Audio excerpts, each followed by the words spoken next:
Hi. So on today's reading, we continue with Furry Friends Peru in Paris. So no, we continue from page 27. No, she bought some croissant to warm up and pains or chocolate. Mmm. Josephine slumped backwards onto Sophie's duvet with an expression of pure bliss on her furry face. Well, I might just manage to wait. If it isn't too long, she sat up and stared happily round at Sophie's room. I'll get dressed, Sophie said, yawning.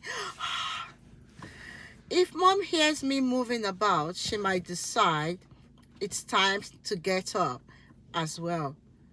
Sleepily, she started to pull clothes out of her wardrobe.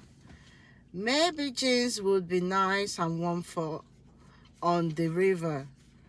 On the river, it was only late September, but already there was a chill in the air, and the leaves were browning on the trees. Oh, browning on the trees. She decided on jeans and a fleecy hoodie. Like my hoodie. Ooh, Sophie, you have a sailor hat. You should wear that, Josephine said. Excitedly, it's perfect for today. I don't. Sophie looked puzzled. She only had a couple of winter hats and a cap for the summer. What could Josephine be talking about?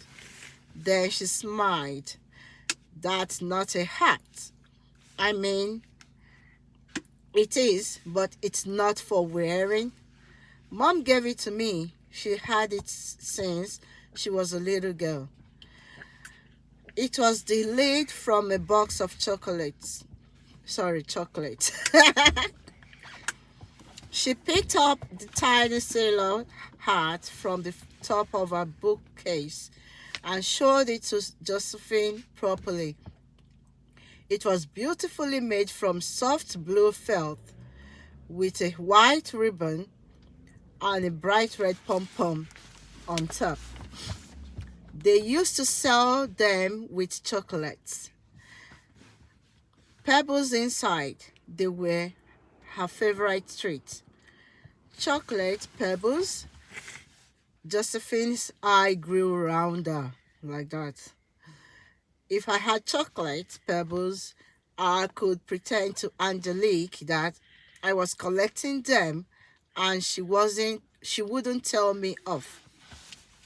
She'd never even know that they were sweeties.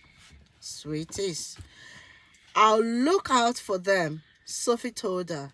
But I don't think they sell them in these hats anymore. Anyway, that hat's too small for me, but you could wear it, Josephine said. She lifted it up and placed it carefully over the little guinea pig's gingery ears. It slipped over to one side, and it was just the right size. It's perfect. Very chic. She lifted. Josephine saw she could see into the mirror on the wall. Oh, I love it. I will take the greatest care of it. Sophie, I promise. I've only ever worn the grass hat that Angelique made for me. But this is so smart. Sophie? Mom put her head around the door, and Josephine and Sophie froze. Oh, you are up. I thought I could hear you. Have you thought about what you might like to do today? I forgot to ask you last night. Please, can we go on a riverboat trip down the Seine? Sophie asked. It's a way to see lots of the nicest bits of Paris, someone told me. A boat trip? Mom said slowly. Yes, I suppose so. Don't you want to? Sophie looked at her worriedly. Of course, I do. Oh, sorry. Don't you want to? Sophie looked at her worriedly. Of course I do. I said anything, didn't I? Mom smiled. Come on, let's get those croissants warmed up. Croissant? There was a tiny squeak in Sophie's ear, and Mom turned around curiously. Alright, my time on the video is running, so I need to stop it from here. Thank you.